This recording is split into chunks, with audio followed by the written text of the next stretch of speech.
शास्ते अध्याय 17। एफ्राईमाच्या डोंगराळ प्रदेशात मिखा नावाचा एक मनुष्य राहत होता। तो आपल्या आईला म्हणाला, जी 1100 चांदीची नाणी तुझ्यापासून हिरावून नेल्याबद्दल तू शाप दिला होतास आणि ज्याबद्दल तू माझ्याजवळ बोलत होतीस ते पैसे माझ्याजवळ आहेत, मीच ते घेतले होते।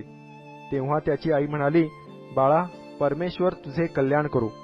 त्याने ती 1100 चांदीची नाणी आपल्या आईला परत केल्यावर ती म्हणाली, माझ्या मुलांच्या हितासाठी माझे हे पैसे मी परमेश्वराला मनापासून समर्पित केले आहेत।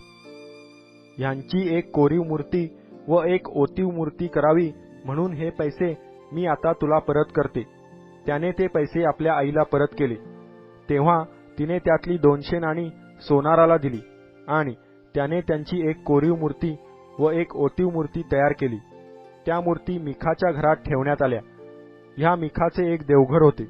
त्याने एक एफोद आणि मूर्ती तयार केली व आपल्या एका मुलाला दीक्षा देऊन आपला पुरोहित नेमले। त्या काळी इस्रायलावर कोणी राजा नव्हता, जो तो आपल्याला योग्य दिसेल तसे करीत असे। बेथेलहेम यहुदा येथे यहुदाच्या घराण्यातला एक तरुण लेवी उपरी म्हणून राहत होता।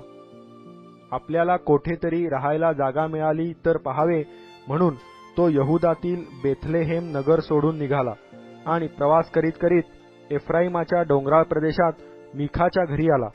मिखाने त्याला विचारले, तू कोठून आलास? त्याने उत्तर दिले, यहुदाच्या बेथलेहेमातला मी एक लेवी आहे। आसरा मिळेल तेथे जाऊन राहावे म्हणून मी फिरत आहे।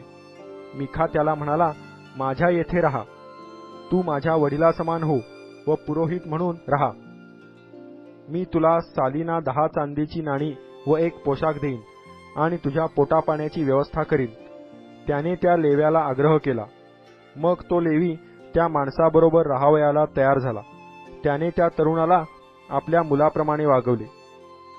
मिखाने त्या तरुण लेव्याला दीक्षा दिली आणि तो त्याचा पुरोहित होऊन त्याच्या घरी राहू लागला।